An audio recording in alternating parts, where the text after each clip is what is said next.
Welcome. This is the fourth lesson for the French Revolution. This is the last lesson we have that's strictly over the French Revolution. We will talk about the French Revolution when it comes to Napoleon as well. But this one, we're going to talk about the Great Terror. And the Great Terror, or the Reign of Terror is another name for it, is going to be a period in time in which the Committee for Public Safety really uses the guillotine to great measures to get rid of any potential threat there might be to the revolution. So we started off with the causes of the French Revolution. We talked about the economic and social causes of the French Revolution. Then we talked about the Declaration of Rights of Man and how the National Assembly was formed, the storming of the Bastille. We talked about the March on Versailles. Then in the last lesson, we talked about Louis and Marie and the royal family trying to escape to Austria, which ends up turning into a war between Austria and France, with Austria having most of Europe on its side, and then France also having to fight a civil war between those who support the revolution and those who do not. This period is called the Great Terror, so even though the king and queen are dead, there's still a lot left to happen in the French Revolution. And during the Great Terror, or the Reign of Terror, you have the Committee for Public Safety using the guillotine to get rid of pretty much anyone they view as a threat to the revolution.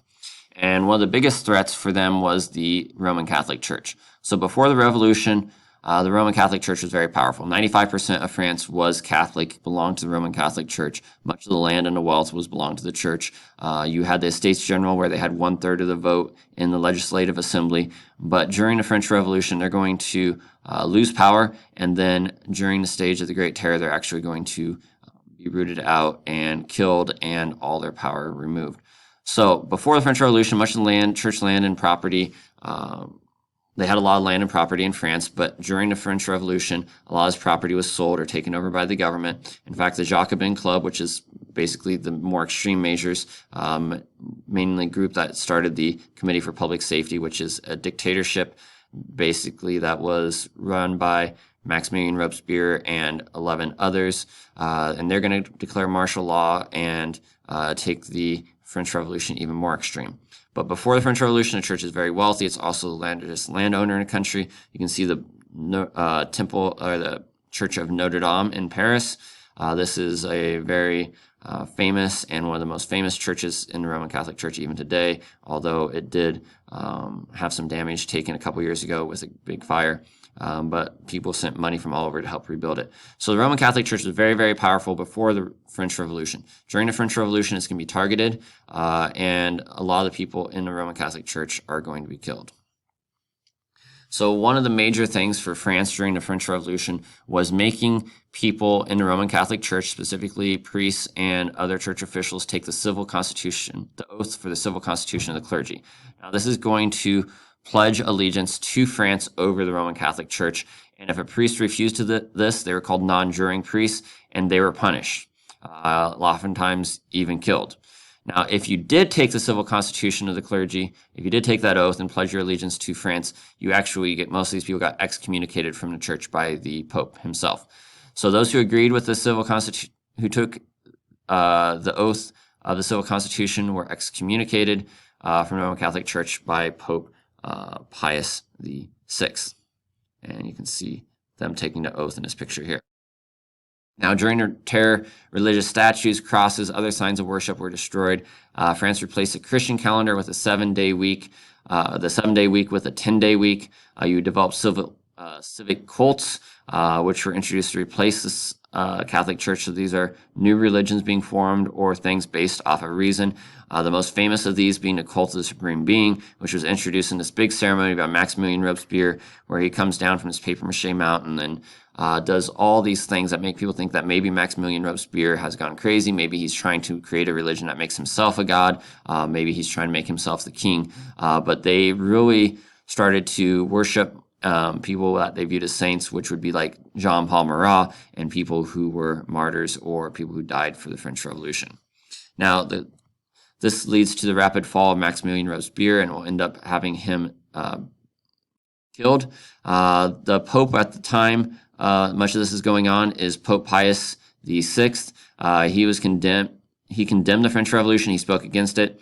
All the bad things that were going on with the church, with them losing their power, the church is taken over, their land taken over, church officials being killed. Obviously, he condemns these actions. But the weird thing is, He was actually captured by the French Revolution when they took over the Papal States, basically the Vatican, in 1796, so later on in the story. And he was taken prisoner to France, where he eventually died while in captivity after only a few months. So we have the period called the Great Terror. It lasts a year. Roughly 40,000 people were executed. Over 200,000 people died if you count the wars and everything like that. Many of these people were guillotined because guillotine was a way to show that everybody was equal. And this started shortly after the death of Louis XVI, when a committee for public safety, led by Maximilien Robespierre, was established to protect France from its enemies.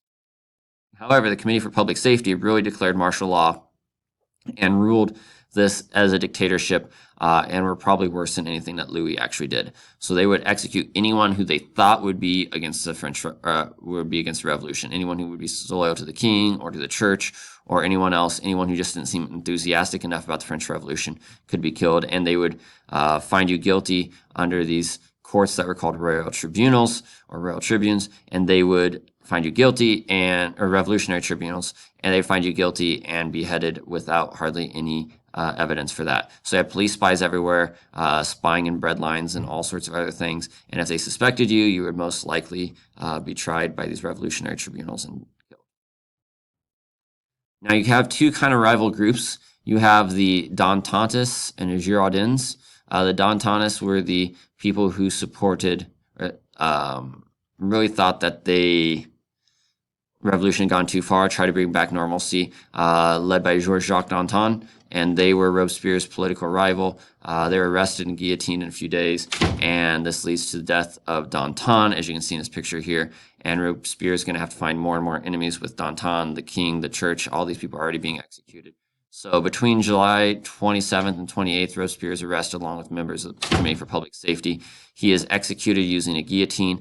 Before he was actually executed, they found him basically passed out in a puddle of his own blood, trying to kill himself had his jaw shot off. Other members had attempted suicide as well, but failed. And Robespierre goes there, and here's this man who's made all this name for himself by speaking and rallying people up for the revolution, once known as the Incorruptible, laying there, and he is going to be sent to the guillotine, really without a whole lot to say because of the injuries he inflicted.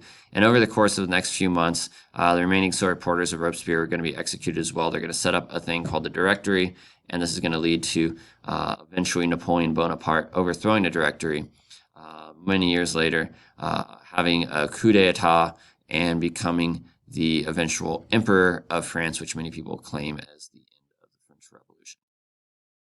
Now, Napoleon was a popular and successful general during the French Revolution who fought on the side of the revolution, not on the side of the king.